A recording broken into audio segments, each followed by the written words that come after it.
Good evening, everybody, and welcome to tonight's stream. It's a very special stream. I am joined tonight by Melessthantree's Colin. Welcome, Yes. Colin. Hi. Thanks for having me on. Of course. So tonight we're just going to be covering. We will be playing a little bit of the game. We're going to be running some questions. Everyone in the audience, feel free to ask some questions. Welcome everybody that's coming on in right now. Let's see. I guess while I get some things set up, I do have a couple that I can bounce off right now. So we'll just start out with the first one here, and so go ahead and tell us what Luca is, and what of the story you can tell us. Just Yeah. let everybody here know what Luca is. Yeah. So Luca, the log line that we use is a nightmare action RPG about finding oneself. But the fun elevator pitch I use is if Devil May Cry was an art game made by a tiny indie team with a really weird visual style. It's a game where you play as a child who has powers that cause a lot of darkness and devastation, or at least that's what people think. You're constantly being hunted by nightmares, and you're basically trying to figure out how to escape it all. Okay. Yeah, it's definitely a fun, visceral, like combat kind of game. I have enjoyed my time with it. So, now, is it just you that's working on it? Is there more that's involved with Me Less Than Three? Yeah. So I am the main designer and developer. I also do all the animation work. And then I have a composer whose name is Nicolo, who does the music and hopefully once we have the money, the sound design. And then I have my artist Brianna Lay, who helped me out with the key art that you're looking at right now, the Kickstarter header. Okay, And then very recently, I pulled on my friend Kevin Wong, who is helping out with some PR work during the campaign. right on. So that is Luca. Yeah. Yeah, got ahead of myself there too. What platforms is it going to be on? Oh yeah. So right now, you can download and play it for PC and Mac. I want to get a Linux version done by the end too. And then nothing confirmed or whatever, but I would like to get this on consoles as well. So Switch, PS4, Xbox One. That'd be awesome. But yeah, we'll see. I can't like officially say anything about those yet because it's not there yet. But I'm trying. That's cool. Yeah. um, so like as everyone can see here with the title screen, like you got a very unique art to this game. I don't know. I kind of always call it, to me, it kind of reminds me of those. I messed with them when we were kids. That kind of scratch art where you have like that black. There was always like colored ink and stuff underneath it. Oh yeah, I know what you're talking about. Oh, and I think Yeah. is it. Hopefully, let me just double check. Is the audio? It's not looping, is it? Sorry, what's that? Sorry, what do you mean? I was just double checking. For some reason, I thought I bumped the setting wrong. Oh, okay. Technical difficulties on mine. So yeah, it kind of reminds me of that scratch art stuff. What was your kind of inspiration for this? It's definitely a unique. It's what drew me to your game. The second I saw it, I was kind of like, ooh, that's Yeah. different. I need to see what this is. Well, that's funny. I was question or answers to an interview earlier today where I was talking about how one of the difficulties we have is just trying to convey to people what exactly the style is, because it's like not, it's pixel art but not totally pixel art. It's not like pure pixel art. It's hand drawn but not like a hand drawn style like you see in games like Bastion or whatever. Yeah. It's like it's impressionistic but not like act. But the big secret is that like it kind of evolved organically because I I consider myself mostly a programmer by trade. Like that's like the part of game development that I like am strongest in or first got into. Yeah. But then, like a lot of the games, early games I made, either like I used like programming to draw like simple shapes and whatever onto the screen, but or I would use like ripped assets or just basic cubes or whatever. Mm-hmm. And I kind of hated how they all looked, so eventually I decided, like, I'm just going to try my hand at some simple pixel art with maybe like 1 or 2 frame. So I just started by doing like outlines on a black background, because that's how I always start my prototypes, is on a black background. Okay. I just like how it looks. And I put it in the game. Oh, Triple Cleffy said hi to me. Hi, Triple Cleffy. Thanks for tweeting at me and following me on Twitter. Music's a tad loud. Okay, I will bring that down. I don't know if that was new or old. Sorry. I started with just some like basic outlines, and put it in the game, just to make sure that like the art was working. And to me, just basic outlines with like the black background. So I was like, I'll just stick with this.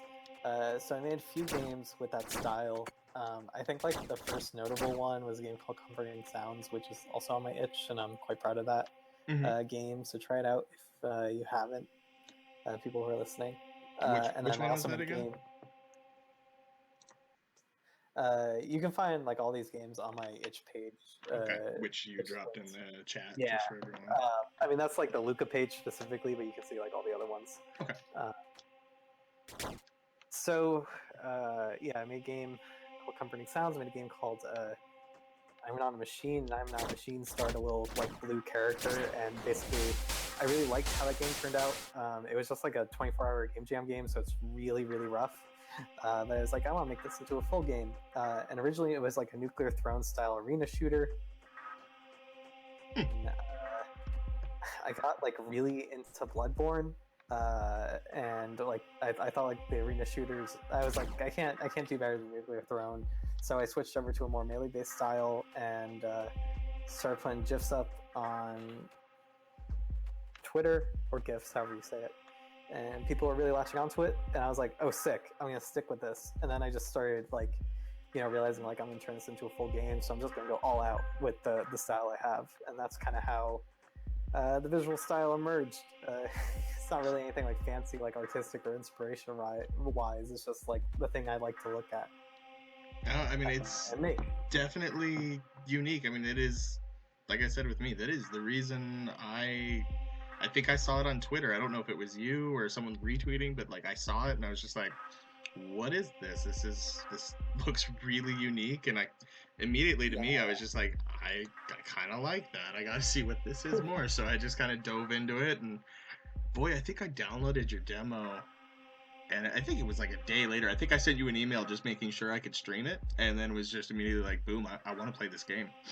That a lot, actually, so thank you. But yeah, anyone can stream or play this. Please stream or play this. I want a bunch of people to see this. Get as much of that showtime as possible.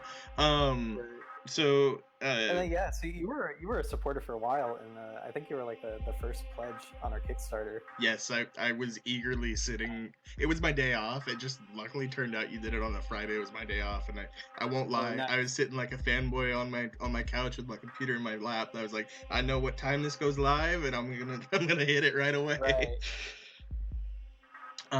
So let's see.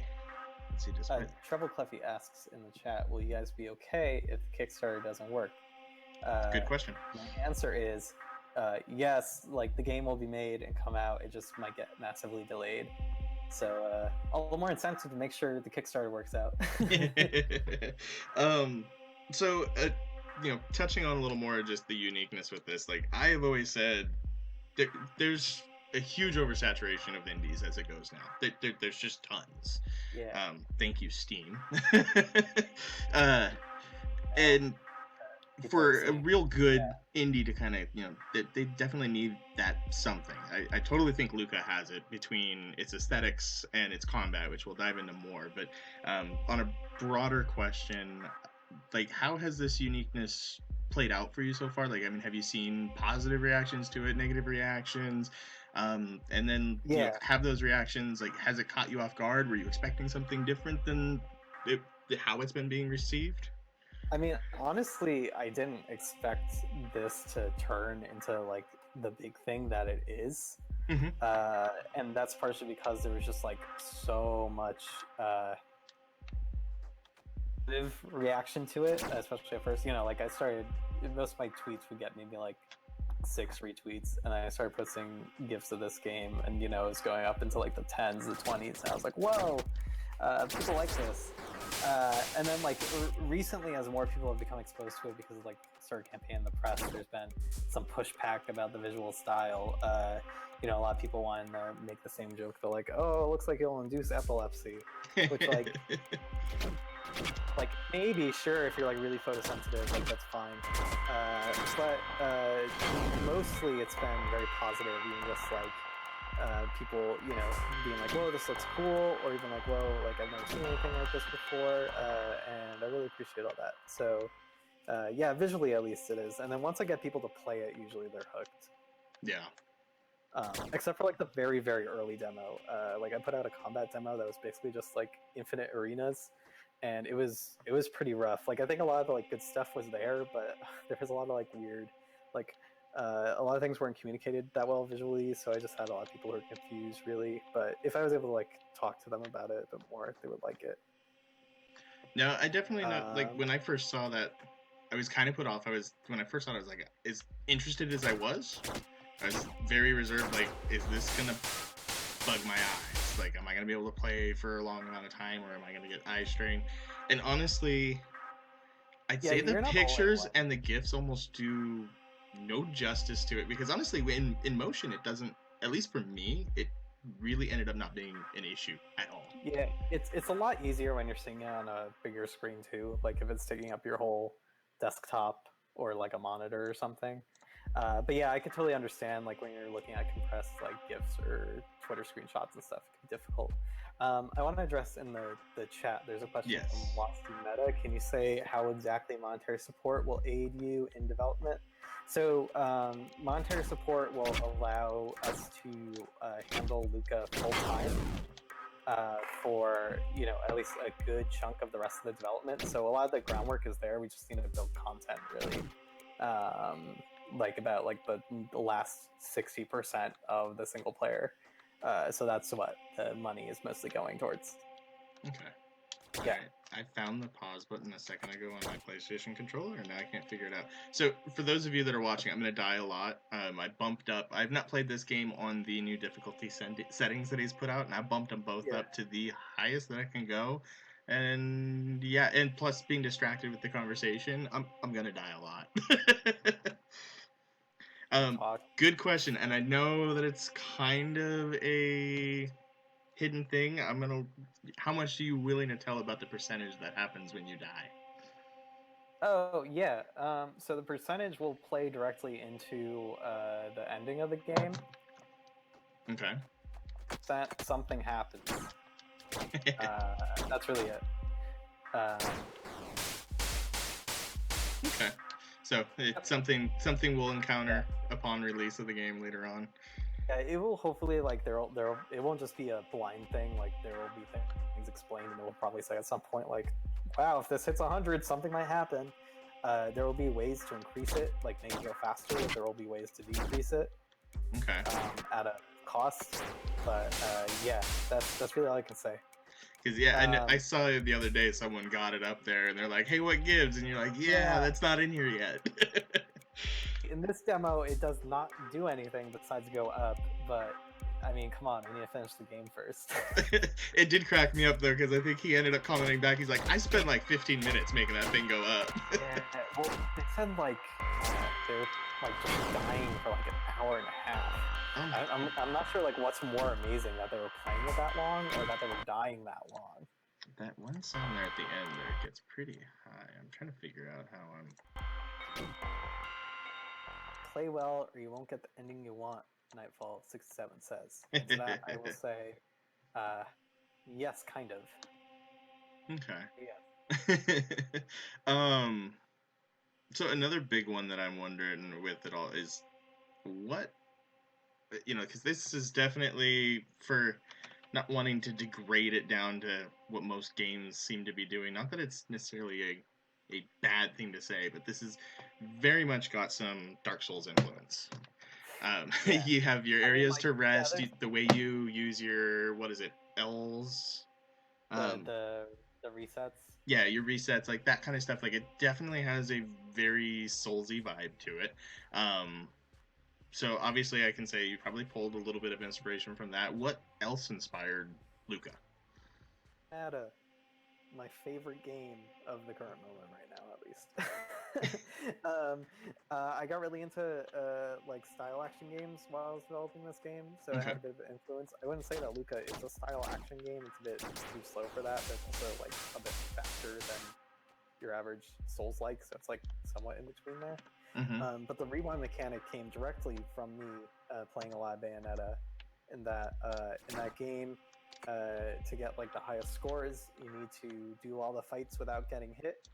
And I am not very good at not getting hit, so I would get hit like as soon as a fight starts, and then I have to go into the menu and then like restart the level. And I was like, I wish there was a button for that. And that's where you got your I'm gonna rewind make that. mechanic, right? Yeah, I'm gonna try to like put that into the whole structure, but like make it more interesting than just a basic heal. Hopefully, at least a lot of people have been asking for ways to heal, and like yeah, there will be ways to heal. They won't be as numerous as like the rewinds because I really want you to learn how to go through the fights better. But that'll probably be something that's adjusted as it goes on. Damn it! Sorry. I'm just stuck on this one guy, and it's driving me nuts. Can you dodge? I'm trying to think. The controllers are, or the So you're controls are using a PlayStation weird. controller right now, right? Yeah. I'm gonna open up my emulator on it and get it emulated as an Xbox control and see if that'll make it a little Yeah, different. try that. Yeah, this game is very difficult if you can't dodge. Yes, that is very true. Yeah, while you're doing that, Treble Clefty asks, long after the game is released and finished, would you ever be against other playable characters?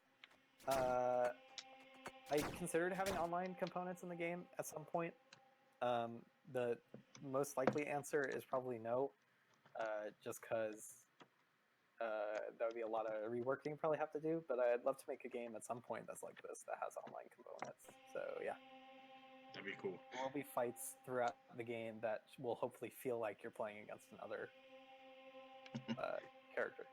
Oh wait, are you ever against other playable characters? I totally misread that question. Oh, yes, I misread it too. So, Yes. other Will there be other characters you can play as? This probably gives it away, but in a way, there will be. To my plans for what New Game Plus is.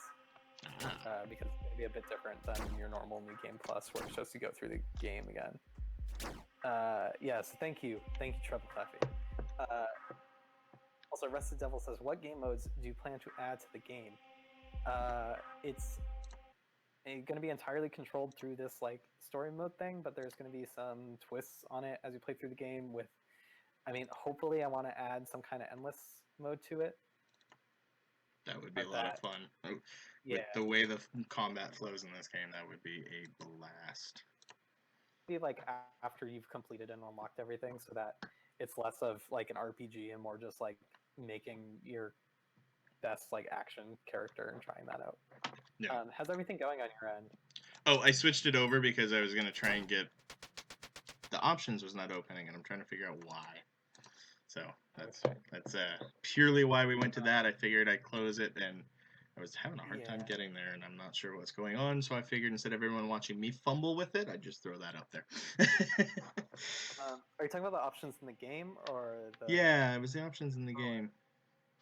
Yeah, the options in the game are locked during the tutorial. Sorry. That's okay. So that's what's throwing me off there because I was like, okay. purely I'll because leave I it to you think guys there's to know what one it is. spot I get to that has its volume, and that's what I was trying to mess with. But since you answered that, we're good. No worry about it. I will just have to survive and get through. Right. So Grumpy Turtle One asked in Discord. He was wondering what's been the hardest part of developing this game thus far, and what's been the easiest. So as far as like, because since we're on such a small team, I'm playing like a lot of hats, and one of them is, at least until very recently, doing all the outreach. And honestly, the hardest part has just been like convincing people that this is a real game that they can play, and that like, no, seriously, you'll like it. Like I didn't just forget to color in the characters. That's how it's supposed to be. That kind of thing. To add to that real quick, every person I have ever spoken to that has actually downloaded and played the demo has loved this game. I've not talked to a single person that hasn't walked away from it and gone, wow, that was actually really awesome. No, the biggest problem I have is bridging that gap so that people don't, say, wow, that was actually pretty awesome, and just say, like, yes, that was awesome, Yeah. I don't want it to be too much of a surprise that the game is actually good. But I'm really glad to have that reaction, and that's been pretty consistent in my experience too. So I'm happy about that. Does it seem like? What's that? Oh, you there? For a sec, I am here. Okay. Are the controls going okay? Can you? Yeah, everything's good. So I got my double attack there. Dodge there. Now it's working. It was not working before. And dodge is so important in this game. Yeah, you basically. What is it? It's R2. Okay, good. Yeah, that's what it should be. Because before, when I press R2, all it would do is it was moving the camera. And now it apparently is. I had someone who was trying it on a PlayStation controller, and the dodge button also got tied to like the pause button or something. Yeah, it's been doing a little bit of that too. Anyways, that's good. That's good. Okay. The hardest part of developing the game itself, probably the level design. Just because I don't like that level design requires, like placing all the individual sprites and walls and making sure there's no holes in the geometry that you can slip through. Like it's theoretically a lot of fun, like from a design perspective, but that doesn't outweigh the amount of just like labor it requires, so that makes it feel a bit too tedious for me. So I'd say that's the most difficult part, especially because a lot of the like design in these kind of games is just in the encounters and like what kind of enemies you place. So being able to like create good pacing with just that and like being able to examine things is I do have to agree with Treble Cleffy. I know that sounds getting a little loud. Oh yeah. But okay, managed to survive. All right. I'm actually really impressed with the level design, as much as you say you dislike it. Oh well, I just think doing level design is the most difficult part. Okay, so but I'm glad that people like it. Yeah. Is there a place that I can change the volume? Because it is loud. We're gonna have to. But if you just like go, like you have 2 more fights until you get it. Okay. I mean, if you want to just like mute it for a bit or something, that's okay. Yeah, we'll hold off and get through this real fast, and then we'll oh shit. Unless I die, of course.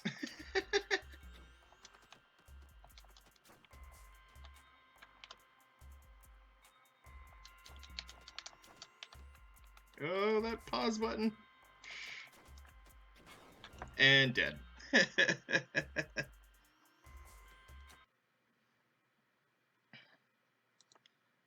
Okay.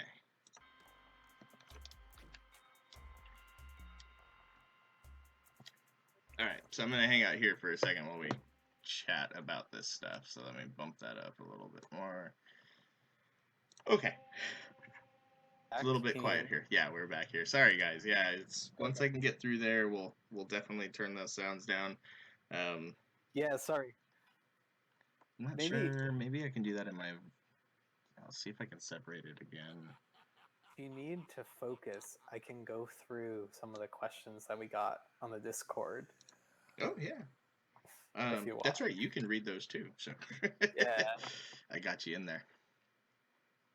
Busted Devil for the level design is unique and beautiful, really. I like how the levels look. It's probably just because I spent so much time on them. But thank you. Yeah, I'm glad it pays off. That's definitely one thing I do have to say I enjoy about interacting with you in this game is that you are like most people genuinely, and they're genuinely like, oh, I don't like looking at my work, and like you're pumped about this game, and Yeah, that well, like it's that funny. that level of passion definitely seems to it definitely transcends to me like as I'm playing it and talking to you, even when the first time we were just interacting through chat, like it really shows that you really have put a lot into this game, and the fact that you like everything that you've done, you're pumped about it. To me, it just makes it all the better. Yeah, I mean, this is gonna be the best game I've ever made. So, I'm proud of it. But yeah, thank you. I actually get very nervous watching people play it for the first time. Yeah. Worrying that like they adapt or like get it or not. Because there's certainly like ways to just play this wrong and it will be not fun. Hmm. But like you got it pretty quickly, so that was okay. And since you're playing it for the second time now, I'm a lot more comfortable Yeah. just watching and talking. But yeah, anyways, I think the stream froze for me, so I can't see what's It's going on. it's getting loud. That's the only thing I'm trying to figure out here. Okay. So we will see. Look at some Discord questions. Yeah, go for it. Yeah. Okay. So, so first one from Lust Devil. Once the game will be funded, will you be adding developers to your team? Got like $1 bajillion because developers are expensive. But I'm planning, I plan the game in a way that I will be able to finish it, just with like. So I wouldn't worry too much about that. Did you beat the night guy? Almost. You can do it. Nope. He got me. I saw it too. I was like, oh, he is advertising that very much.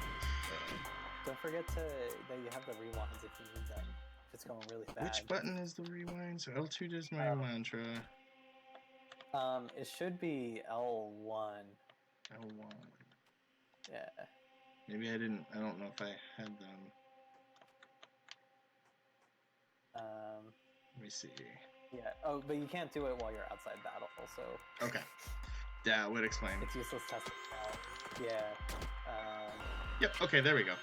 I do love that feature. That is such a cool way of doing it. Well, it's difficult for some people to pick up on. They used to be called resets when you played them, and then I think, or maybe they're called rewinds. I forgot. It used to be called resets.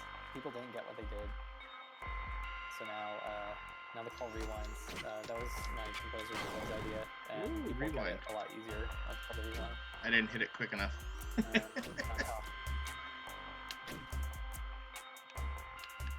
I do have to say, it is punishing. Yeah, go ahead with another Discord. Oh, yeah. If you get good at dodging, the game becomes really easy.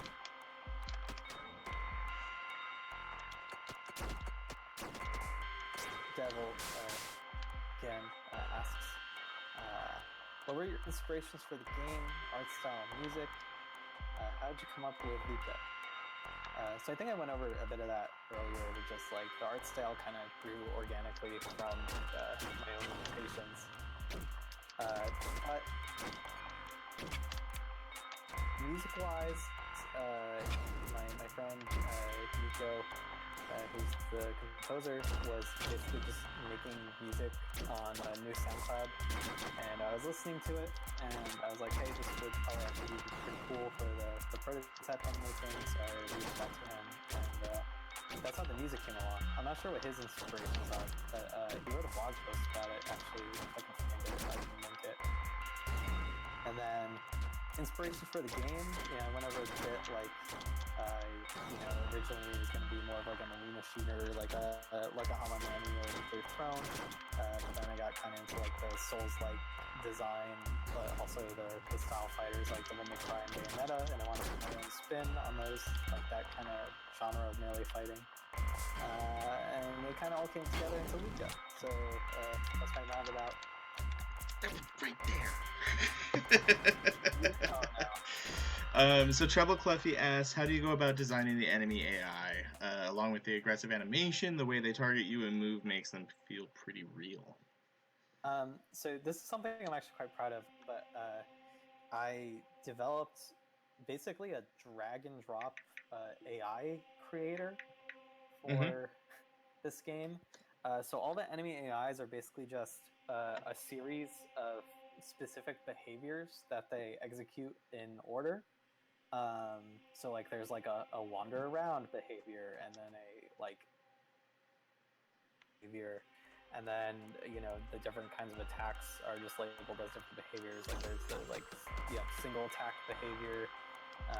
There's one for them to do like to spawn things, like the projectile guy that is on the screen right now.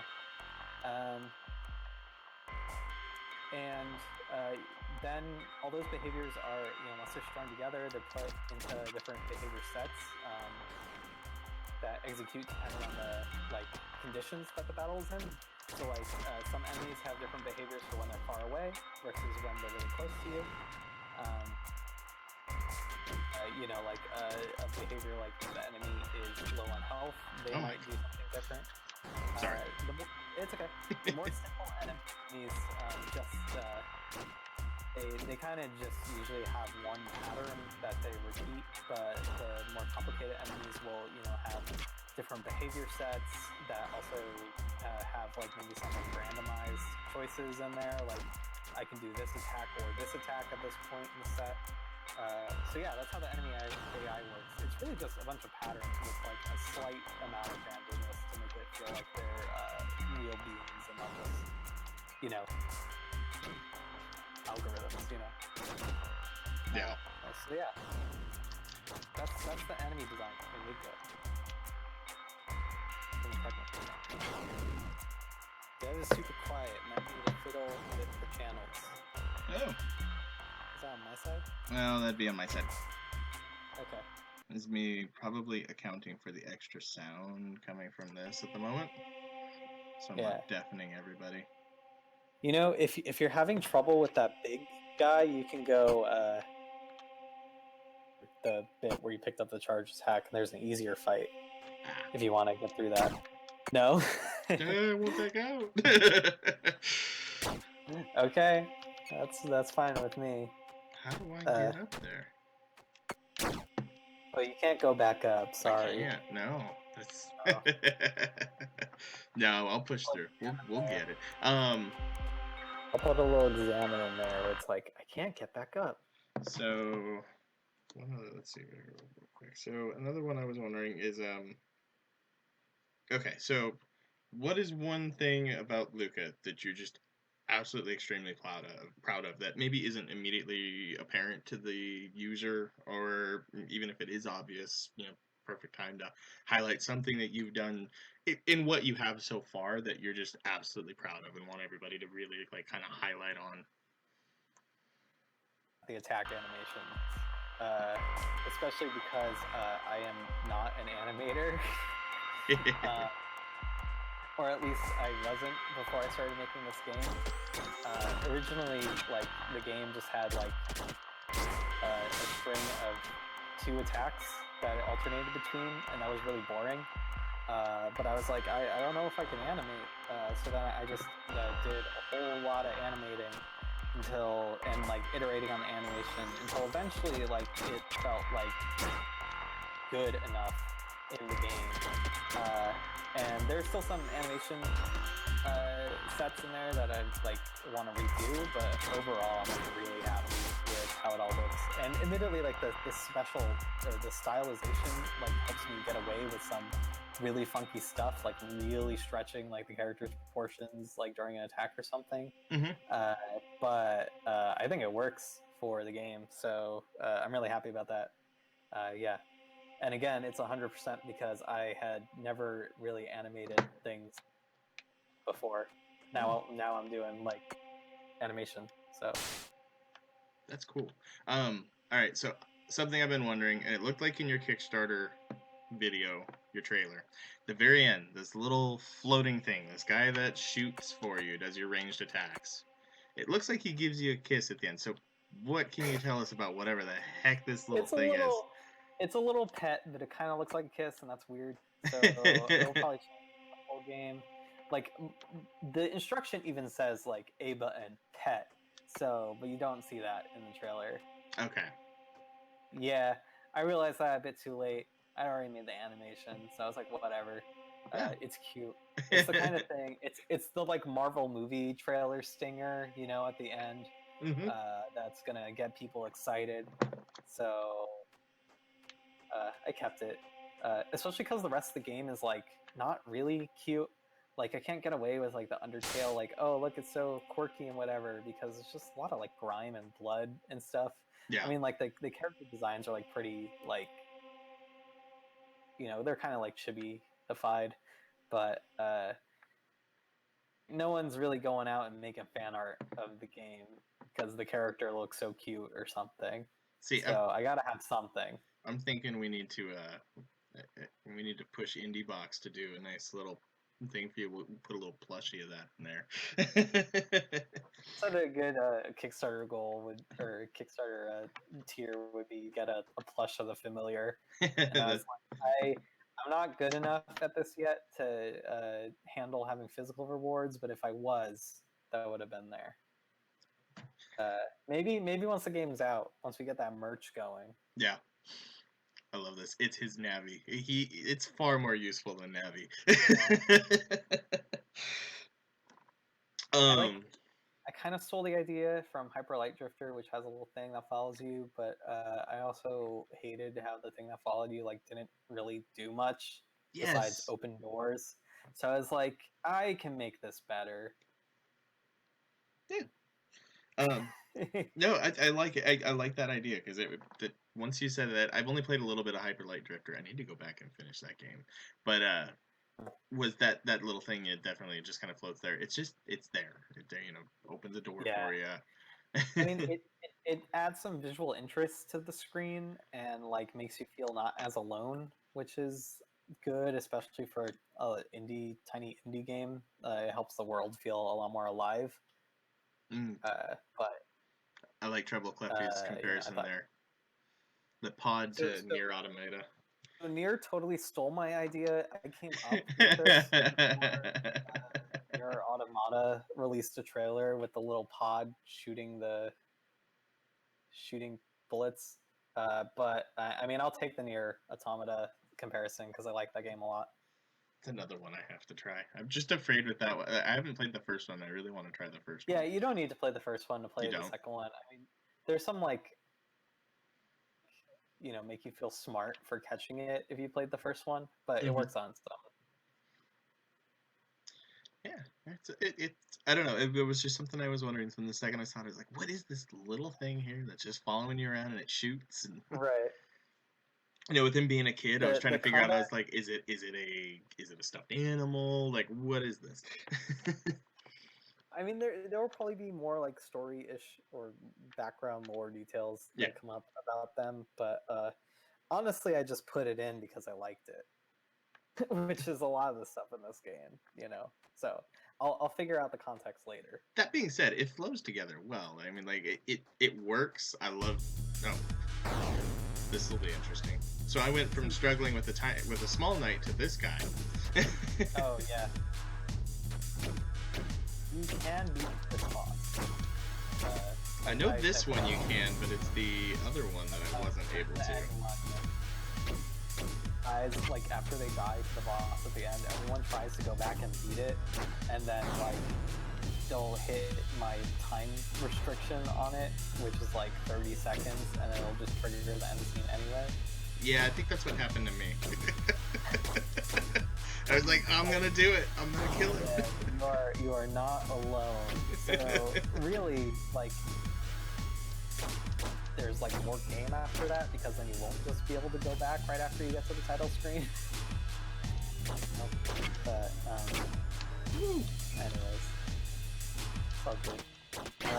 I see there's some more. Yes, we got a couple bit more. So, is it just me or does the train of the game seem alive? It definitely kind of seems like that. We also had Daniel. Oh no, you glitched out on your death. Oh, that was my bad. I've seen that before. No, it's the game's bad. I've seen that before. I don't know what causes it. So that was me clicking on another screen off of the window. Oh, weird. That's what that was. Oh, okay. What is going on here? Making the game seem alive. Glad it seems that way. Oh, so I wasn't even on hard? What? Okay, so Sin was, remind me, Sin was how hard the AI is? Yeah. And then punishment's the damage dealt. Yeah, so I think it'd be a lot of fun if you did Sin to max and then punishment to the lowest possible. Okay, let's try that. Easy. I mean, you could do whatever you want, yeah. Yeah, terrain the game seeing alive is a cool thought. I don't really have much to say about it otherwise, but I'm glad you picked up on that.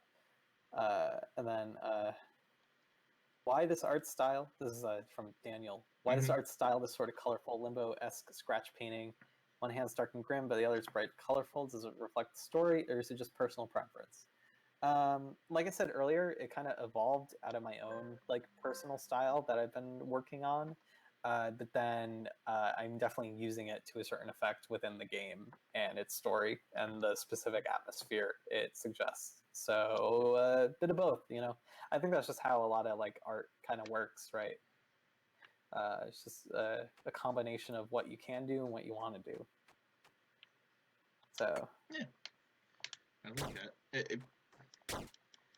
I do love it. And those attack animations, like you're saying, they're awesome. I love.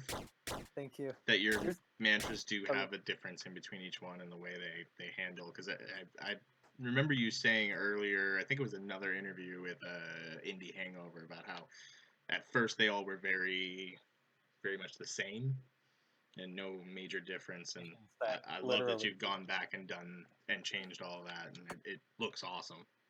Yeah, thank you. I mean, it's like Bayonetta, Devil May Cry type games where they have a bunch of different weapons, all with unique attack sets. And my attack sets are not nearly as in depth as those, but I'm still happy, especially for like a tiny indie game. You know, it's one of the things I think like really sets the game apart. Like no one, it's not like cool to make a indie Devil May Cry game, right? Yeah. Like, there's a few that are kind of like it, but you know, it's not like the popularity of something like a roguelike or whatever. So, anyways, one of the things I want to touch on, which to me, the second it clicked, it just blew me away with this game and made me immediately fall in love with it, more so than I already had, and realize that there's just an insane amount of potential for this game, is your mantras and your paradigms, and the way that even your virtues as well, the way that all intertwines with your combat. So for those that don't quite know, like you get your mantras and you can equip them in your two different combo sets. And then what blew me away is, I mean, that was pretty obvious when you started, but it was the fact that each mantra, depending which slot, so if it's in your light attack or your heavy attack or inside your range, that mantra does something completely different. So you can end up creating just these amazing builds.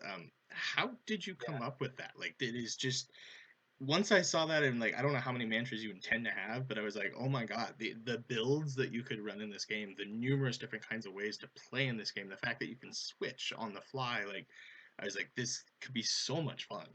Yeah, I mean, the idea, I think, kind of was inspired by the way Bayonetta handles its weapon system. Mhm. So in Bayonetta, you can have two different weapons equipped at a time. One goes on Bayonetta's hands, and the other goes on Bayonetta's feet, because she has like high heels that can put guns on them.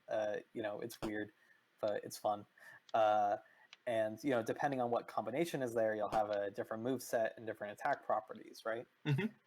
But then another thing that's in that game is you can press the left trigger, just like in this game, and you'll switch between like the different set of weapons that you've done or that you put together. Mhm. And I was like, oh, cool. So that provides some like interesting possibilities for, you know, uh, different kind of builds or whatever. But there's not really a lot of like customization to that game. It's mostly just like, some weapons are better at long range, some are better at short range, and some are better at racking up points, some aren't. So I wanted to like push that even further. There's like 12 mantra slots in the game right now. Only like 5 are available in the demo though. Mhm. But the thing I really want is like they should totally feel like different use weapons, and then to add a bit more like flavor to it, I wanted you to be able to augment those weapons. Now, initially, there was going to be like a whole like you can equip a whole set of augmentations to the different weapons, kind of like if you could put like 2 different builds together that had like all different like stats and junk like that. But then I tried it and it was way too complicated and people couldn't wrap their head around it. Mhm. So it kind of got simplified to just like, well, what if it was just the weapons modifying other weapons? And I was like, oh, okay, that makes sense. So that's why each mantra has like a main and a sub Yeah. Okay. ability. Like the main mantra is the one that dictates what moves you do, and the sub mantra dictates the attack properties. So like the green one that you have right now, arrow, like increases the attack range of the main mantra Mhm. in that set. The blue one, Luna, increases the amount of charge that you get on an attack Yes. in that set. And every single mantra has a different ability that changes the main. So you'll probably see that, as we continue to play through the game. And then when the familiars were added, it just made sense to be like, well, you should also be able to attach a familiar to each paradigm, and that just kind of rounded out the whole thing. So you get, your main attacks, it's like an attribute, and then your sidearm. Okay. And that's kind of how I wanted to approach it. No, I absolutely love it because it's just so for everyone watching right now. So like he was saying here, this is your main low damage, high range on here, but then you can switch. I could put that in my next slot, and it does increase attack range, or I can go with the other mantra, extra charge absorption. It's just it adds having all those other slots that you can end up having here. Like you said, I think there's 5 in the Yeah, demo. right. It makes just the way that you can set one paradigm to then flow into your second paradigm because you can switch on the fly, which just Oh, yeah, and that's I another love. important thing. Yeah, so it basically makes the two paradigms work together, which Hmm. like opens up the possibility for combos even more. And then your virtues, which add just an awesome little thing here. So like we got one that does what is it? When above 1% health, lethal damage instead brings player to 1%. So like you got a Yeah. bunch of other things. Now I don't know if it's addressed in. I think I remember asking you tech. Is it addressed in? Oh no. Okay, so this is. So the tech is it's almost like a second set of options, but it basically shows all the abilities and stuff you have, and you can like turn Okay. UI on and off. Gotcha. Neither of the utility ones work, and they're also kind of outdated.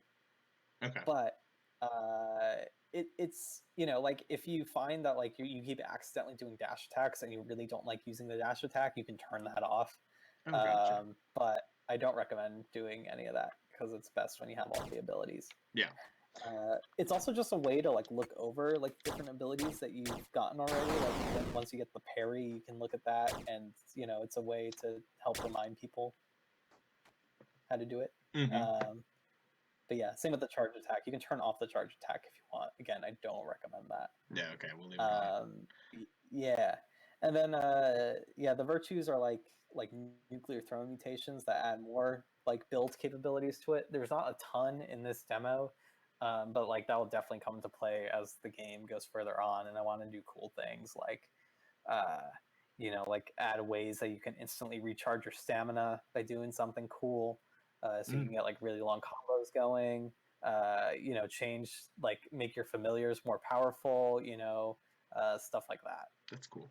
I want to touch on something. So Treble Cleffy, yeah, it's awesome when indies make spectacle fighters. This is what you were talking about previously. Yeah.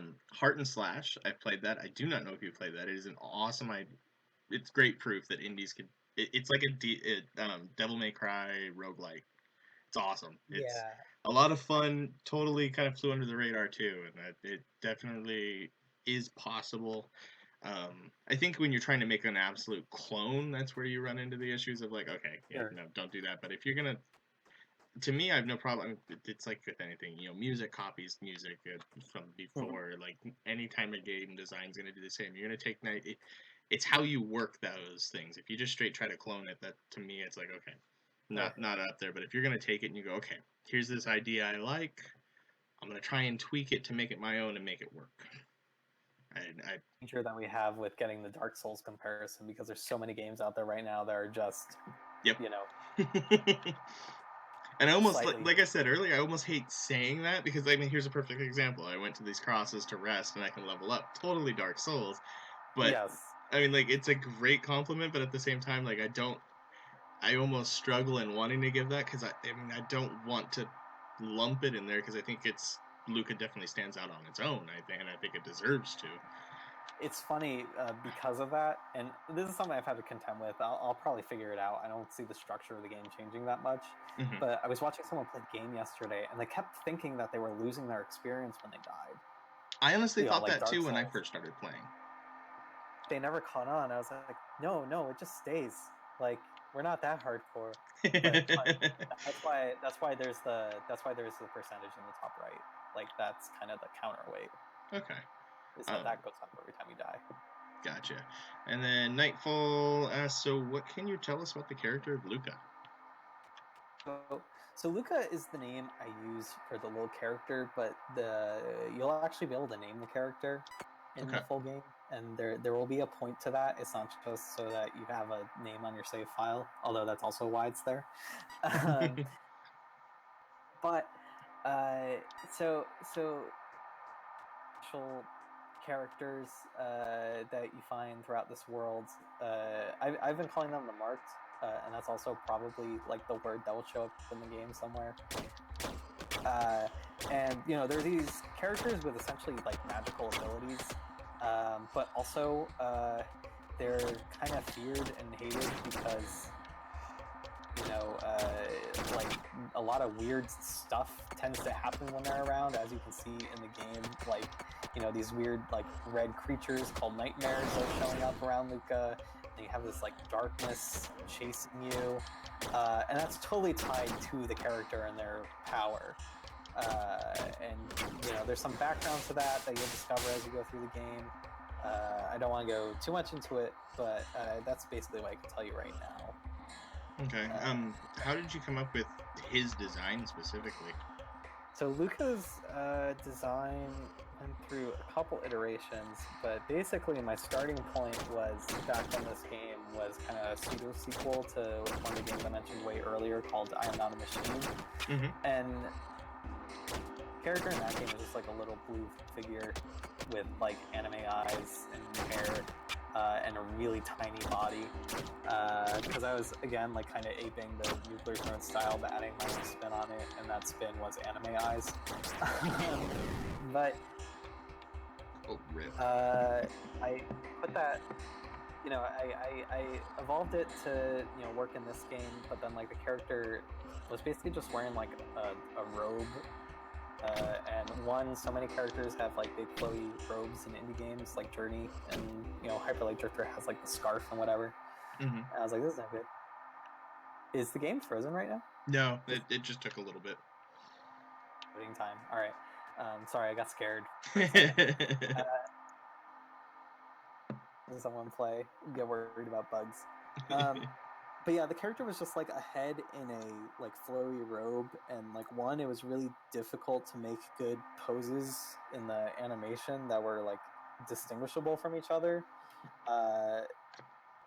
So I redesigned the character to like have like a bit more of like a signal in those like movements. But then there's also the two little feathers that move with your attack, and that basically like is like the manifestation of the magic you're using. Okay. And then I kind of added the little like spiky I can't talk. Spiky hair ears, just because I liked it and I thought the character needed a bit more of a distinguishing feature, so that's how that got added. Okay. But yeah, there's a bit of iteration, but basically the character was always super simple. Just like there's the head, there's the body. It works. I like it. There's nothing wrong. It's sometimes simple is just the best. Right. Something I'm having issue with is making the other characters more distinguishable from each other, but that'll just be something that happens with time and iteration. Yes. How long? So, like, campaign-wise, how long roughly do you think it's gonna look to be when it's done? So, like playtime. And one playthrough, probably around like 5 or 6 hours, depending on how many times you die. And then you mentioned like New Game Plus potentially. And... Yeah, like I am fully intending that to see everything in the game, you'll need to play through it a few times. Right on. Hidden stuff, like even in this demo, there are 2 mantras that you can like just totally miss and still get to the end, and I want to add a lot more stuff like that. See, I think I only found one of the hidden ones. I don't think I found both of them last time I played. Right. The purple one, and then Thanatos, the red one, and I think like you spend a really long time trying to get Thanatos at the end because that's the one that's third arena, which is kind of unfortunate. Like I realize that you don't have a lot of chance to try it out after you do it because like that arena is at the end of the game. But you know, it's a cool little Easter egg. I think to just get a totally new moveset. And then you can just go back and demolish everything with it if you want. I think I spent a good like 40 minutes going after that thing. I was determined. I knew I could do it. That was a lot of fun. That was a lot of fun to watch. It was a lot of fun to play, despite getting my ass completely handed to me. It was like, that's the one thing I gotta say, like, it's fair. And another Souls reference, which I think is what Souls does so well, is like it's brutal, but it's fair. Like never at any point did I feel like the game mechanics were hampering me. Never did I feel like it was artificially hardened through, covering up any bug or anything like that. Like it was very obvious of I need to do something. I either need to dodge better, I need to read the attack better and understand when it's coming. Like it was all very much like I can do this, and that's why I never got angry. I just kept pushing through. I was like, it's possible. The game's not pissing me off. I was like, I can get through this. That's good. Yeah, I mean that's just like good action game design, and I'm glad that my games are working with that so far. I just realized you should have the options menu available if you want to change the volume. Yeah, okay. Is that under tech or? No, it will be. It's a different button than that menu. Yeah. And I gotta get used to it. Xbox makes A for everything, and I'm used to X. Yeah. Alright. Music volume, sound effects volume. We'll drop this down to 50% on both of these. Hopefully that is better. Yeah, Nightfall, get good. You can also change the difficulties at any time, or you can even change the control if like you're having too much issue playing with the PlayStation controller. Gotcha. That's good. The plan is by the end, by the end of development before the initial release, like I want to support both Xbox and PlayStation controllers. I only support Xbox right now because that's all I'm working with. But then also support like customizable control. Mm-hmm. That's just a lot of work and not something I've been able to have the time for yet. But hopefully it'll all be there. Yeah, and I've gotten so used to. I've always had PlayStation, so I've always been used to emulating my controller. It's never been an issue, but yeah, it's some games it works, and other games it's like. I mean, it worked on here, but the controls were all flipped around and just a bit funky. odd. So it just takes running an extra program in the background. Instructions assume you're doing an Xbox controller anyway, so it can be a bit confusing. Yeah. Key binding is one of those fiddly things. Yes, it is. But Well, I mean, that's why I'd be once I curious. turned that emulator on for my controller, all of a sudden it was boom, everything worked just fine. So I mean, obviously, if you got an Xbox controller, it works great. If you got a PS4 controller, for now with the demo, I use what is it? DS4 Windows. It's a free program. It's really easy. Just runs in the background and it just emulates the Xbox software on your controller. Yeah. Why I would like hope that I can get the game on consoles at some point because like the game's definitely designed for a controller, and that's where people are most likely to be using one without any issue. So. Oh yes, and I can attest to that. Don't play with a keyboard; it'll kick your ass. Keyboard is really imperfect. I mean, I think it's a better with keyboard and mouse, but I'm also really bad at using mouse aiming in these kind of games. Yeah. But yeah, so basically, there's like a simple like keyboard and mouse control scheme that uses like left click is light attack, right click is heavy attack, middle click is your familiar or the option key for familiar if you don't have a middle click. But it's imperfect. Yeah. There's a keyboard only control that I use for like debugging when I'm on the go, but that's like really hard to use because it's all on the keyboard, every attack and such like that. Ooh, that's gotta be tough. I mean, I'm a console gamer first. I just bridging that gap on PC, and yeah, I'm like with you. I'm not gonna be able to aim with. I couldn't aim with the mouse on this, and it was like, okay, nope. I need to find my controller and plug that in. Luca on Switch will be so good, and to that I say, yeah, I want to do that because there's no Bayonetta game on the Switch yet. Yeah, So, there you go. Dark Souls on the Switch yet? So Hmm? I guess there's no Dark Souls on the Switch either yet. So I'll fit both of those There you go. niches, hopefully. Get in there before they do. Hard for action on the go. Okay, anyways. So what has been the most Yeah. interesting game design period like that you've seen lately? So not necessarily in a little more broader video game terms instead of just Luca. Something that's really stuck out in your mind, maybe blows you away or just intrigues you, and maybe something that you potentially are thinking of wanting to put into Luca, or just just anything out there that has really kind of grabbed you. Sorry, what was the beginning of the question? Just let me look at that again. I had it written down. What is the most interesting game design that you've seen so far through other games that you've played recently? Anything that's kind of stuck out to you that you maybe want to make your own, and or it's just been interesting? I feel like I question, but I forgot it.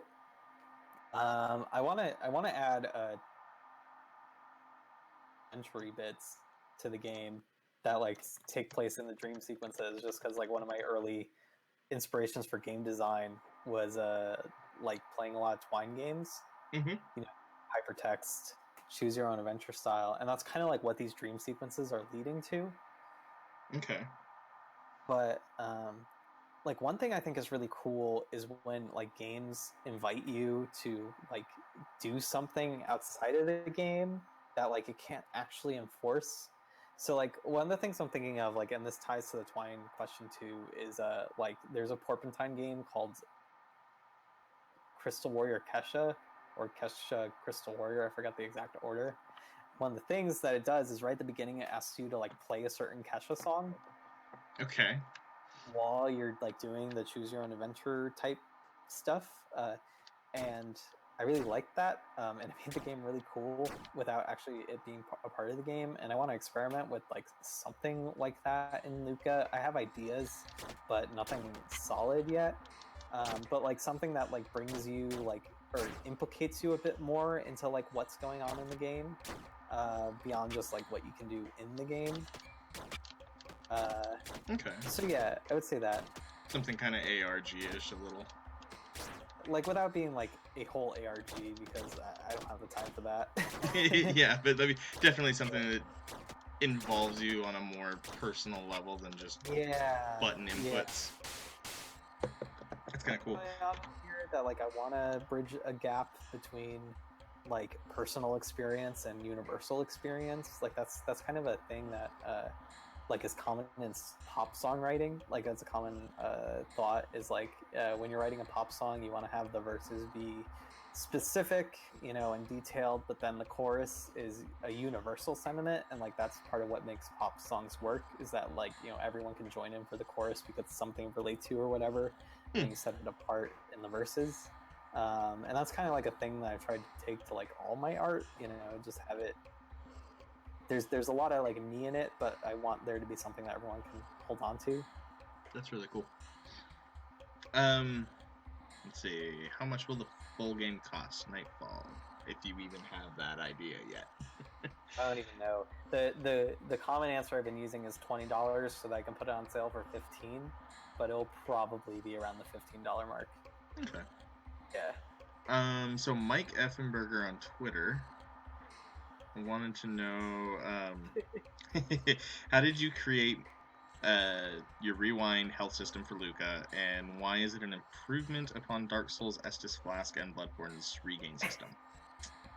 Mike tweeted a thread once about why it's better than Estus Flasks, and I think everyone would totally disagree with him, but I really appreciate that he had that thought. Or I talked about it a bit earlier, but in Bayonetta, which I've been playing a lot of while I was developing the early stages of this game, to get the highest like rankings on all the levels, you need to do all the fights without getting hit. So I would, you know, get into a fight and then I would get hit immediately, and I would have to exit out to the level so I can restart the fight. And I was like, wow, I wish there was a button for this. And then that's where it all started, because I wanted to put that into Luca. But I also wanted to make it a part of the cycle, you know, kind of like the Dark Souls-ish cycle. But it works kind of like the Estus Flask in Dark Souls, where like you have a set amount that you can use whenever. But if you run out, you have to either to the next checkpoint before it refills. But it's different from the Estus Flask in that instead of like healing you directly, that was a rough death. I'm so sorry. You were doing okay. I'm gonna change the key binding for that pause. It's driving me crazy. I see it happening accidentally all the time.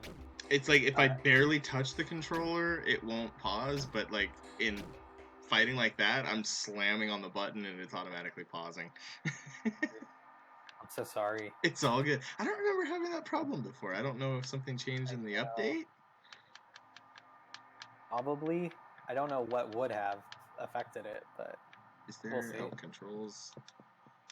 I can only change what kind of control, huh? Change what kind of control it is. Okay. That works. Yeah, you can try keyboard and mouse. Keyboard and mouse is pretty good. Keyboard no mouse is difficult. I think you're still on controller. Is that what you intended? Yeah, I'm still on controller. I figured okay, cool. I'm going to stick with that. And I leveled up and didn't even realize it. So we'll see how that works out. Rewinds. Oh yeah, so rewinds. The thing about them is they don't just like they reset the entire battle. So the only way to heal is basically by erasing a battle where you got hit, which means you still have to go through the fight again, which requires you to actually kind of like learn the fights better. It's like taking that whole iteration of playing through a Dark Souls level, which usually involves like you play through, you get as far as you can, and then you die, and then you go back through, and you can get a bit farther either because you got better at it or because like you know what's coming. And I've condensed it into the cycle of the fight itself. Okay. You know what's coming, but you've got to be able to like dodge and not get hit as often, that kind of thing. Unlike how I'm playing, you don't play like I play. Yeah. So that's why the rewind is there. Again, like there will probably be some ways to just straight up heal too, because just rewinding is like pretty hardcore, I understand. But for now, that's the thing I'm experimenting with, and I want it to be a pretty integral part to the core loop of the game. Yeah. I've noticed you've turned off the health and the stamina and Did I do that? It's okay. Yeah, that's part of the tech thing. You can put that back on if you want. If Thank you you. go back I've to tech. been trying to figure out, like, when did I do that? Yeah, that was probably when we were playing around in those menus. So is it the player UI? Yes. Ah, okay. Oh my god. And the rewind UI too. I didn't realize. There we go. Which else do you have? I thought for a second I was watching like the trailer again because there was no UI. And I was like, wait a minute. So will the music? Will what music is in the demo be on YouTube sometime? I want to listen to it while I work. From Treble Cleffy. That's up to my composer Nico. I don't think he has any intention of releasing these tracks until like the full soundtrack is done. Because there's a lot of like mixing and like dynamic music stuff that's going on, so they're not really like listen ready, you know. But yeah, there's plans to release a soundtrack out. You'll be able to listen to it. Okay. It's also a backer tier on Kickstarter. If you like pledge at least $25, you get the soundtrack when it comes out. Another question that Mike Effenberger had was, what are some of your favorite Let's Play moments from streamers that have played it? When you spent 40 minutes trying to beat the arena, that was cool. Yeah, like that was one of the best ones because that wasn't the first Lucas stream I had seen, but that was the most extensive one.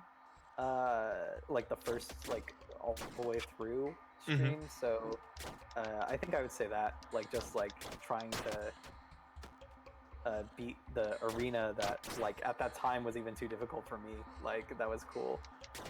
So I mean, it wasn't too difficult for me, but it would take me a lot of tries. It was really nice to see like someone passionate enough about it to want to beat it. Because I went into this not knowing much at all, and you know, like I saw the picture. I think I looked up on your itch.io page and was immediately like, okay, I need this game. I'm going to make sure I can stream it. And then it was just like, I went in, no idea what I was going to play, no idea how the game played, and I was definitely kind of...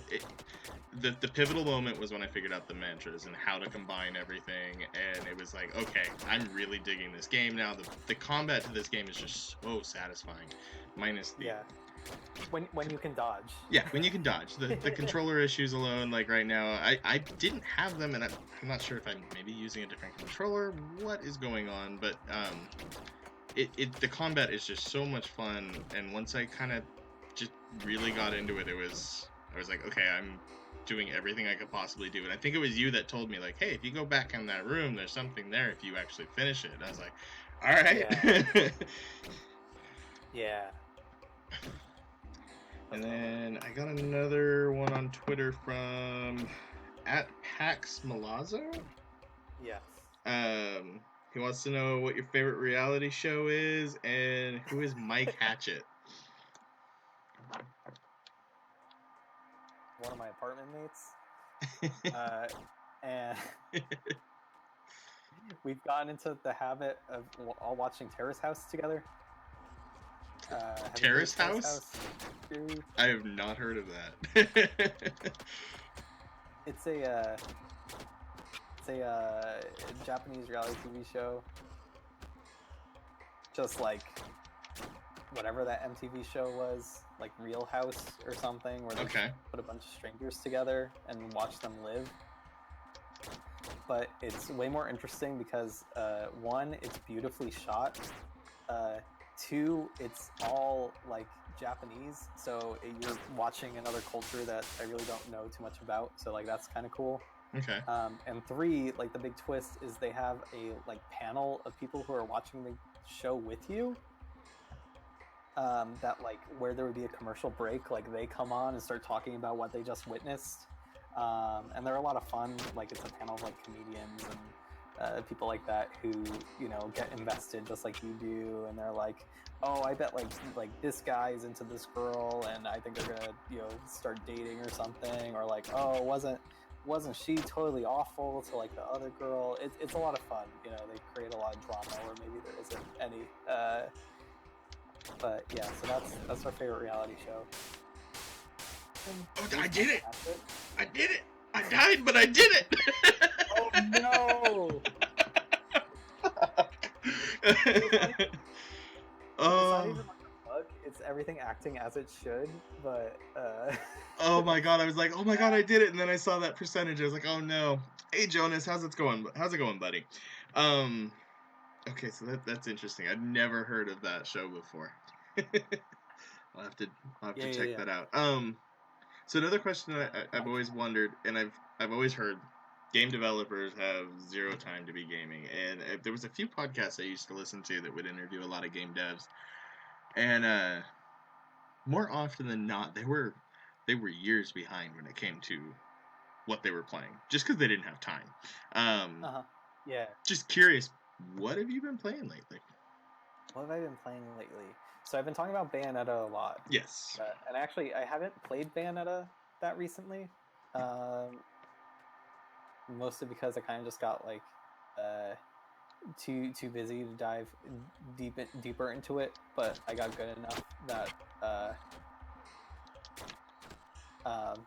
without like wanting to put in like real time.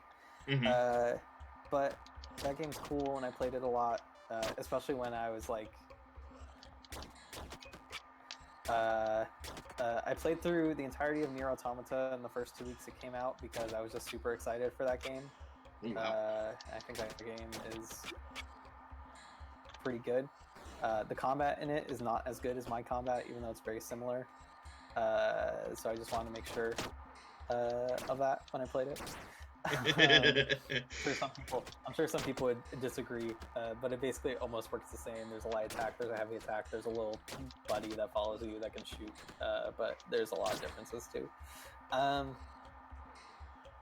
Shouting out like other indies because we gotta support each other. Yep. I actually, let's see, I keep a list of all the games I've played, but I need to look at it again. I know you were playing, I think you mentioned it the other day, and it's another one I played that I actually really liked, was Virgo versus the Zodiac. Yeah, that's what it was. That was actually a really good game. Like really good. Like when I first saw it, I thought it was like, oh, it's gonna be like a cute like RPG Maker game, but it's got like some really fun a really fun style to it and writing. So like it's an RPG where you play as I mean, I guess Virgo. Yeah, you Virgo, and it sounds like she's gone crazy. Kill all of the other astrological deities. It's very God of War-esque in that aspect. Yeah. Base RPG, and a pretty good one, at least like as far as it's been developed so far. Yeah. I shouted out this game on another interview I did, but Kikai by farawaytimes.com is a really good auto-scrolling grayscale shoot 'em up, and it's like the big twist in it is that it's an auto-scroller that changes the direction it's scrolling every once in a while. Oh god. And like if you fall outside of the screen, you die. It's really good. It's super intense, but a lot of fun because of that. And I guess one more that I haven't seen a lot of people talk about is this game called The Pair Game. I forget the name of the developer. It's technically in early access on itch, but it's all I'll say about it is it's got the same appeal that Frog's Fractions had, where it's one of those games that becomes something that it didn't look like originally.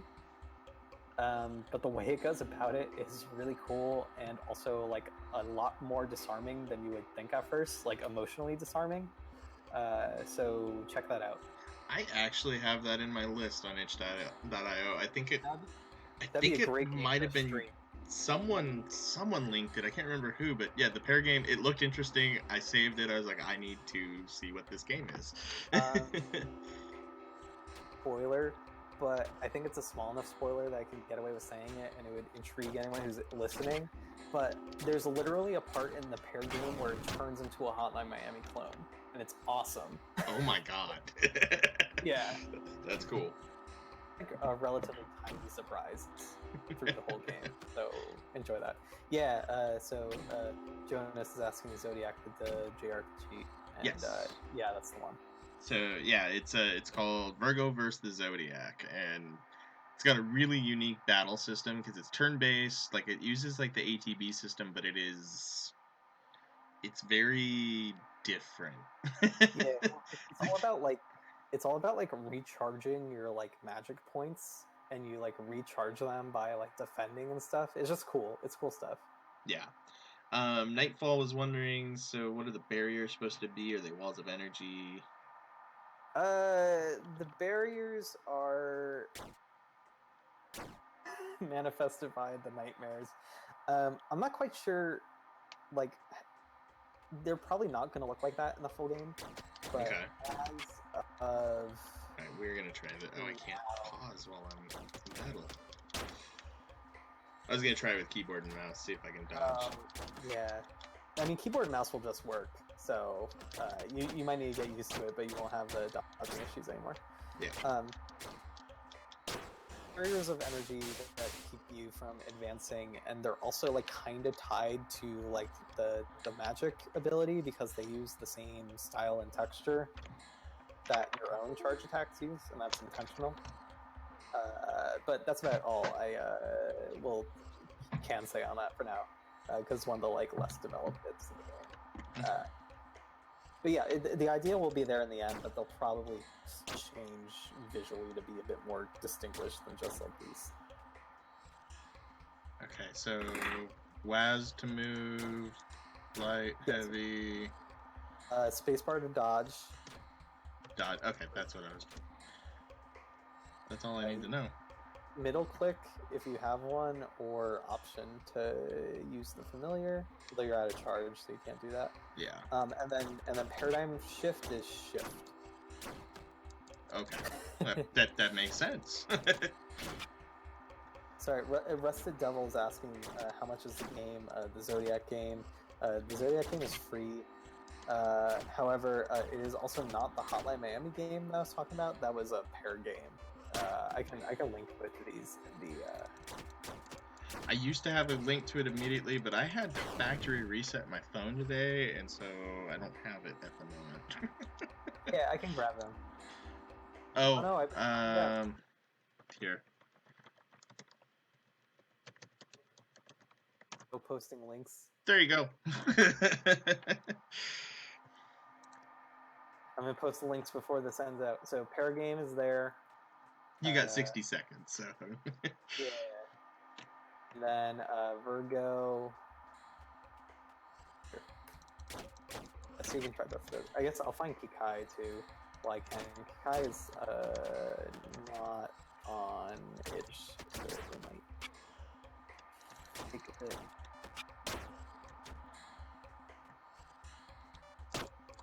Should really just have. And okay, and here's the auto scroller that I was talking about. Sweet. Games that I'm talking about, or I talked about. Yeah, that'll be. Thank you. Yes, sir. Yeah, no problem. Because Virgo is a lot of fun. Was definitely looking at the pair game. I need to definitely check that one out too. Yeah, pair game was the best surprise of the year so far. I think that's what I read. Was someone was pretty much saying is like it's not quite Frog Fractions 3, but they're like you need to try it. Seems like you're fighting a lot better now that you have the. Now that I can actually dodge. Yeah, you're even doing like parries and stuff. But yeah, all these games are free. You can just download them. And pair game are not done, so they're like technically in early access, but they're both like good experiences already. Pair game feels done. Yeah. Jonas Fatson asks, any plans to be showing at PAX? E3? I know you were outside of E3 passing out stuff. Do you plan to come to? Are you coming up to PAX West? I was rogue I want to. We haven't heard back yet about PAX West. Okay. But I submitted to Indie Mega Booth. I'm Sweet. not like super optimistic about it because I don't think we're like quite big enough to like get their attention, but we'll see. Okay. Well, let me know if you do. I'm actually going to PAX for 2 days out of the 4 days that are there. I mean, I'd love to be there. It's probably going to rely on me showing the game, but if I am, I'll say hi. Awesome. Yeah, because it's a... I think the biggest thing in it, I know you said it's a hurdle, is just getting people to play the game, because I think that once anyone can get their hands on it, they're going to be sold. It fights so well. This is me having to get used to playing with a mouse and keyboard right now. Sorry, but you're getting better. I am getting better. It's just... It'll take me a little bit. That, and honestly, with the... I'm glad I don't have the frickin' punishment up. I'd be getting my ass handed to me. These guys, they take so many more hits.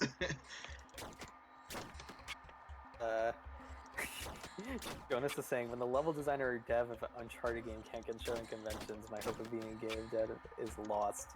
I want to clarify, I worked on Uncharted Fortune Hunter, which is the mobile spin-off of Uncharted.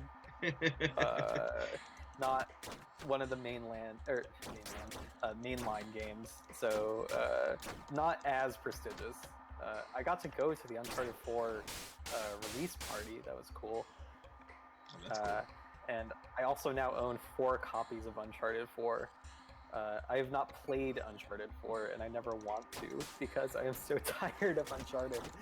But I could only imagine.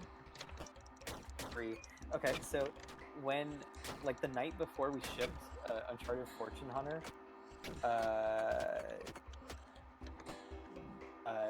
like, right as you're submitting it to the App Store, someone on the Office, like, Spotify just started playing the Uncharted theme, and we got so angry at them.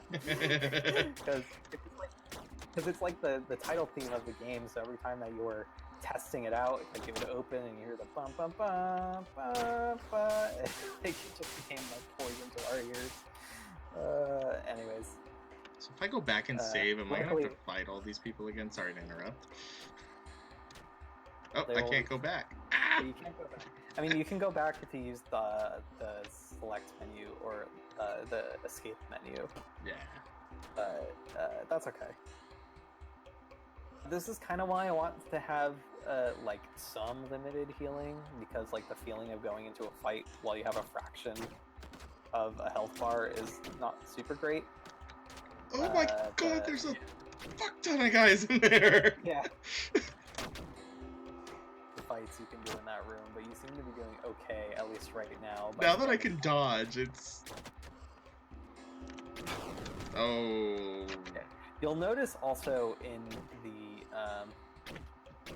on the highest difficulty, the enemy projectiles go super fast. They do. They go a lot faster than I remember. Yeah, if you want, like, you have my permission to reduce the difficulty again. I think we're going to. Pretty good, while also being challenging. Challenge is like borderline not fair, and it's meant exclusively for people who have played the game already. So. We'll go hard. What was your introduction to spectacle fighter games? Metal Gear Rising was Trebles. Yeah. Metal Gear Rising is a really good one to get into. I think that was the one that, like, comfortable with playing really difficult action games. And even though it's not a spectacle fighter, I think Hotline Miami also helps, just because, like, that's one of those, like, super hard action games, and that kind of gave me the itch to, like, engage with those, because usually these spectacle fighters are, like, really difficult, and you need to like, really learn how the game works in order to actually beat them. But I think, like, my first time-wise introduction to spectacle fighters was a friend of mine brought Devil May Cry 3 over my house one night while we were in, like, middle school. Like it that much. I was mostly just into, like, RPGs at that time. but I've come around to action games. Okay. It's actually become a joke among people who know me that like I just make top-down action games. So much so that Luca will probably be the last one I ever have to make, and then the next one will be something totally different. Ooh, Pyra. Yeah, Okay. Pyra is like slightly overpowered in this build. How do I So open my menu? It should be enter. Enter. There we go. Okay. Did that work? That did it. Yes, I remember liking Pyra. Pyra was nice. Yeah. Pyra has the coolest charge attack, but it's also the most difficult to communicate how it works, but people tend to get it. Yeah, I think you had to explain it. Yeah, DMC1's a good game. And part of what I like about it is kind of how relatively simple it is. There's only like 2 weapons, a few guns, and then like some really great level design, which I didn't know, but in the first Devil May Cry, or I didn't notice this when I played it, but they could only ever have one type of enemy. Really? Fight? Yeah, so all the fights are either against like a group or one of the same enemy. Like, it's amazing how much they can do with just that limitation. Now I want to go back and see the game just to be like, really? I don't remember that. Yeah, I mean, I think like they can kind of get around, like they can have like a bunch of the like filler enemy. Game considers them the same enemy, but other than that, man, you're doing some now and absolutely wrecking with that like area of effect heavy. So good job. Yeah. I remember liking Pyra a lot. Yeah, like I said, Pyra is slightly overpowered because it used to be underpowered, and I thought no one will like this, so I just increased the amount of damage all the attacks did, and then I realized it's probably a bit too powerful. But enjoy it while you can. I will. Devil May Cry 3 was their first spectacle fighter, and that's a good one. It's probably the best one. I haven't really dug into it yet, but even just playing the first few levels, it's probably the best spectacle fighter ever made. So that's good. That or God Hand. But God Hand is for like a special kind of person who like really doesn't mind losing their life to a video game. So that one's like super difficult. That is a hard game. It's so difficult, but it's also like really funny. So at least like while you're getting your butt kicked, like you can have a good time with it still. So just I remember DMC3 Special Edition just being stupid hard. Yeah, I think that's why I'm diving into it now that I've like gotten kind of decent at these kind of games. So anyways, Luca, I like to believe it maybe somewhat belongs among those, but it's definitely not totally there, especially because it has like the stamina bar. The flow of combat's a bit different. Fifth Skylark, welcome. Yeah, definitely promo it. I know you've got a pretty full schedule, but you got, what, are you down to 9 days left? Yeah, our campaign ends July 9th. July 9th, okay, so. Yeah. So if you can stream it on July 8th or earlier, that would be a big help. Yeah, this game is a lot of fun. The combat is amazing. Give it a shot. There's a demo there, link on the Kickstarter page. That once you play it, I can attest to it. Once you play it, you're gonna be in love with this game. Yeah. Other questions you had, or because I think there's a bunch still in the Discord that we can go into. I think, let me look at my list of ones I wanted to ask you. I'm bringing it up because we're getting like kind of close to the end of the demo. I mean, not really, but you know, we're getting there. I know where we're at. Past the halfway point. Let's see here. In the Discord. Sorry, I'm using my phone to find them. So, let's see. We have asked a few of these, right? So you've asked once to get funded. What are the inspirations? What are your future plans for the game? We went through that run too, right? Yeah. Okay, so would you try and get Humble Bundle to host your game on its store, or any indie bundle site kind of? I mean, potentially down the line, I would like to get on the Humble store if I can. Mm-hmm. Humble, GOG, if they'll take us, all that. Yeah. And then probably like, a year or two down the line, get into a Humble Bundle if we can. I mean, I think that's a pretty typical like life cycle for an indie game. Yeah. Why do I not remember how I'm supposed to fight? Oh, I gotta go. That's why. Oh, bye, Treble. Thanks so much for see, I'm gonna have to joining. go, but it was awesome getting to chat with you guys. Awesome. Thank you for coming on by, man. I hope you enjoyed your time here. Thank you for asking questions. That's definitely the big thing here is anybody on the fence, anyone that's got questions. I wanted to do this to hype a game that I really, truly believe needs to be made. You're one of the first that I actually Donated. pledged more than just enough to get the game. Normally, I'm like at that like $10 to $15. Like, I just give me the game. I want to see it made. Like yours, I was like, okay, I want to kick a little more because your demo sold me entirely, and that's the big thing, and that's everything I've talked to anybody on here has been pushed. Like, play the demo. I promise you, any concerns you have will go away when you play the demo. Yeah.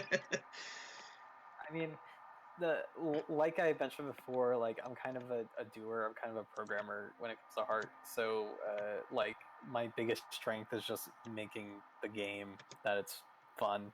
Mm-hmm. So yeah, that's why I'm glad I have the demo. It's a bit more to like dip your toe into. I know that it's not easy. It's not as easy as just like looking at like a cool screenshot and being sold. But I hope that the screenshots are cool enough that you'll want to try the game. Yeah, and I think they're definitely worth it. I think so too. I don't know. I want to see it made. I really hope it goes. And I'm glad to hear one of the first questions was that, if it doesn't go, are you guys going to be able to make it? If I gotta wait, I'll wait. Patience is not a virtue I have, but at least it's good to know that like it's not just gonna disappear because I do think that I bet once it actually gets out there, that'll go good for you. Nightfall's asking, does it take a lot of processing power to run this? I can tell you right now. I know Nightfall, you're pretty new to my streams. I'm playing on a laptop. It's probably 5 years old. I'm streaming to at the same time, which takes up a lot of CPU. I mean, streaming takes up about 20% of my CPU alone. I'm having no problems at all. I got like 6 programs open right now, so it's pretty easy on that end. The game's not super optimized yet, but it's also not very technically demanding in general. So most people I know have had pretty good experiences with it. Like if you're running on like an ancient PC, it's probably gonna run slower than 60 FPS. But I'd say just try it, and if it looks good, then it works. If not, then wait till the full game is out, and hopefully it will run. And I'm playing in windowed too, and that typically requires a lot more. Than just doing full screen. Yeah, so I've had no problems, and you can see a few of my past streams that I've had some issues just because I don't have the strongest. I'm in the middle of building my new PC, so it was really nice. I think that was one of the first things I said to you when you told me, like, yeah, go ahead and stream it. I was like, I gotta make sure it runs first. Right. If I know that it'll run, I will definitely do it. So anytime I've talked to a developer, that's like biggest thing I go is like, let me get home, let me test it, because I'm not gonna commit to anything yet. Right. I mean, like, I don't develop on a strong computer or anything. I do most of my development work on a laptop. So I mean, I make sure that the game can run on my laptop, and then I consider that good enough. Mm-hmm. So yeah. Let's see. So I just got a new familiar. Shock. Shoots powerful mid-range bursts on command. Yeah, you got the best familiar. I mean, it's not Oh, really and the he best does of them, but it's change. my favorite. That's cool. I didn't notice that the first time I played through. Like, he looks different than the other ones. The first two kind of look a bit too similar, and that's something I want to change. But yeah, all the new familiars after them change. So this is the last familiar in the demo, but there's a few more I plan to have. There's going to be a total of 8. Okay. And they won't all just be like projectile attacks, even though that's like mostly what they're like. They're the gun in the game. Oop, I clicked off screen. My bad. Oh, I remember this part. This is the test. Make sure you deserve to get to the end of the demo. Yes, I think I died a number of times here. Yeah. I mean, thankfully, because there's a difficulty select, you'll probably get through it a bit easier this time. Also, now that you know it's happening. I think I might have adjusted the sequence, too, to have a few less enemies, so it might be a bit easier than before. I think what was happening was I was triggering the enemies that I know are up above. Mm-hmm. And when I hadn't finished these guys yet. Asking, are the sound effects randomly instantiated or are they on timer? Talking about the whoop sounds. The whoop sounds go along with those like projectile spawns. However, most of the sounds in this game are just like totally placeholder, so it will probably sound a whole heck of a lot better once I can actually pay our sound person to make sounds. Real quick, rewind on keyboard. Which button? Sorry, which button's the rewind? Yeah. On the keyboard. Yeah, R. R? Can you hear? Yeah. Yep, I can hear that now. Okay. I was like, I probably could have taken that guy. I was like, I just don't know how to rewind. I just realized that all the instructions are available now. But yeah, I think that's everything you should need to know now. Yeah, I think that's the last of it. Yeah. Cool. Woo. So, our composer had an idea. He wants to make all of the sound effects in the game just processed from guitar sounds, or sounds that you can make on a guitar, electric guitar. I mean, they wouldn't all sound like guitar, but you know, it's like that was going to be our interesting like challenge and texture to use. Okay. We have not tried that yet, though, so we'll see. Let's see. We got another question. It's kind of a joke between a couple different streamers and I. Is a burger a sandwich?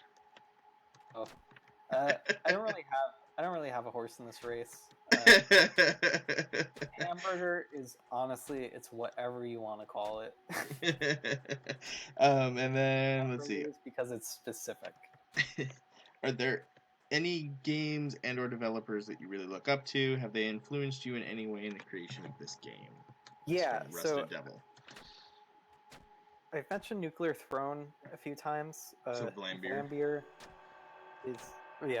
is one of my like early inspirations, not just because like they're an independent developer and I like their games, but because like I think a lot of their like game first design philosophy and like the we'll make the game we want kind of inspired my own development path. And also because their designer JW Willem gave a talk that's on YouTube a while ago called The Art of Screen Shake, and that was like the first video I'd ever seen that made me excited to like make a video game, because it's just a whole thing that goes into like they start with like a really crummy side-scrolling like platformer, and through just a bunch of simple like camera and effects work they make the game a lot more interesting by adding like screen shake and time stops and things like that. So that really, like, as you can see while you're fighting, really influenced how I went about developing action games and kind of made me want to develop action games in the first place. No, rewind! Yeah. Oh no. Not quick enough on the draw. Yeah. I also mentioned Porpentine a while ago, Hmm. mostly just because I really like all of her work, and I like how poetic and intimate and personal, but also like funny and joyous it can be at the same time. I wouldn't really say my games fit that tone, but I think the almost like diary ness of it kind Hmm. of comes from there.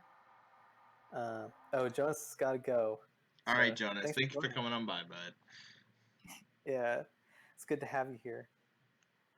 It's so funny. Like I follow him and I know each other from another stream, and I just saw that he liked one of your things. I was like, I didn't know you played Luca.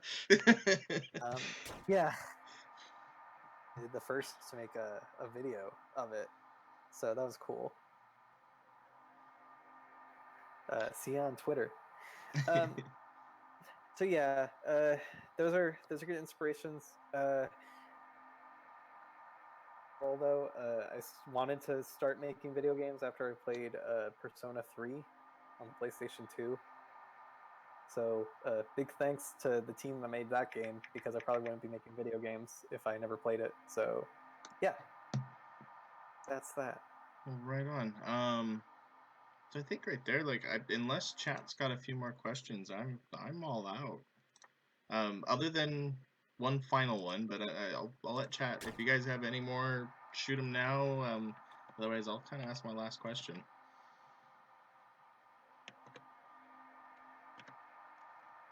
Definitely, it's fun to be playing this game again. Yeah, You I have think quite a little gem on your hands, and I do really hope that this last week goes really well for you. yeah, we just got to get picked up by like IGN or something, Mm-hmm. and then we'll be solid. I'll start But hounding like Jim Sterling and everything, and yeah, that's otherwise, you know, I'm doing a lot as much behind the scenes as I can to make sure the game gets funded, and gets the publicity it needs to get funded. So we'll see. But I'm pretty confident that we'll reach our goal. right on. Help, but yeah. Anyway, sorry. Well, I think then. So I guess my biggest thing is I guess the last question that I could really come up with is who. I mean, like, give me your big sales pitch for why someone should go out and support you and help get this game made. You should support Luca because it is probably the first ever video game. Honestly, be someone's dream journal and also a super high intensity action game. I don't think that exists anywhere else. Good at least one of those things. So Hmm. that's what I think about it. It's like when you see these like kind of like very like personal, small, one or two person team games. Generally, they fit into a more like artsy or less conventional game style. This game is totally 100% a conventional arcade action game, and also a fairly personal, like right from my brain experience. So Hmm. that I think is kind of what makes Luca really special.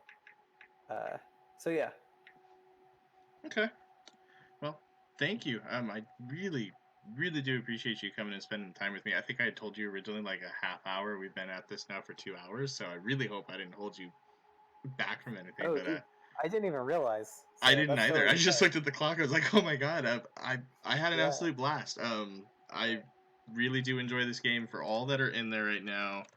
Um, there is the link to the Kickstarter, which will also have the links to uh, the demo for it, which, if you are the slightest bit on the fence, I cannot stress enough. Try the demo. yeah. It will Play it. totally fix any reservations you have on this game at all. It's free. Give it a shot and then support this game. You got 9 days left till July 9th. Yeah. And let's see, what was it? The $50 slot was pretty good. Are there any of those left? I think there's like 8. Okay.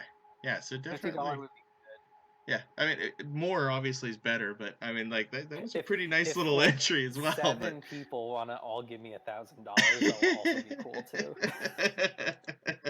but yeah, definitely support this game. Colin, you've been an absolute blast to chat with. Just it's felt very comfortable and easy to go with, and I do appreciate you coming and spending time with us. And yeah, I really enjoyed it. So thank you. Yeah, even with the technical difficulties, it was a lot of fun, and it was fun to see you play with the super difficult difficulty. So thank you for doing that. Oh, of course. Yeah, yeah, it was a lot of fun. I'll be excited to. Is there going to be a video on demand for this? Yes, so I will put it up on my YouTube tonight, and I will send you the link so that way you can And once link it it. goes up, I will link it everywhere. Put it on my Kickstarter in an update, and yeah, it'll be a lot of fun to listen back to this. All right. Well, thank you very much, and we'll be going on BRB for a little bit here, guys, and then I will be right back, and we'll probably end the night with um, I'll probably see if I can finish the rest of your game, the rest of your demo. I'm so close, and now that I'll be Yeah, able to focus. yeah, that'll be good. So we'll go BRB for just a little bit, and then we'll be right back. Cool.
Alright guys, I am back. Thank you so much to everybody that came out tonight and participated in this. I hope you all enjoyed it.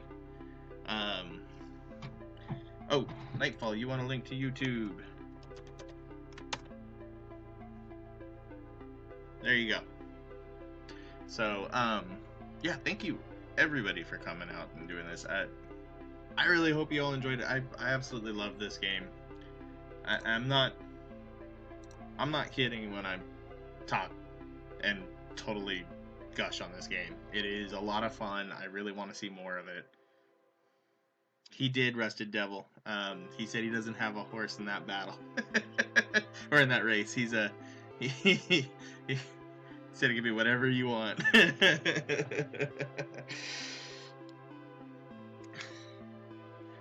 But I hope you guys enjoyed it. Like, this is something I would love to do again later down the line with Colin or with any developer, period. If I'm enjoying your game, and I would love to promote it. This was a lot of fun. I mean, it was so much fun. The 2 hours flew by. Like, I think I had originally told him it was going to be like 30 minutes, and before I know it, I'm like, oh, dude, it's been 2 hours. So I hope you guys enjoyed it. So I'm going to throw it up to you guys. We got a couple options. We can play the rest of the Luca demo, which is probably, if I weren't to die, it's probably about another 20 minutes or so. If you can, hello.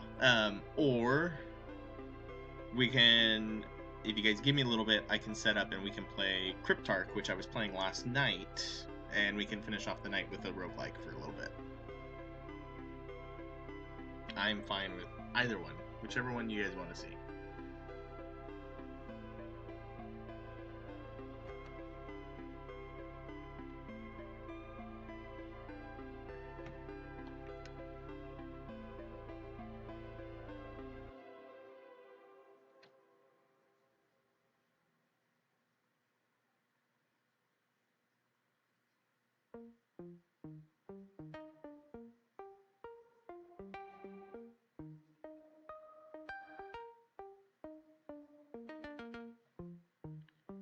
Finish Luca, then roguelike?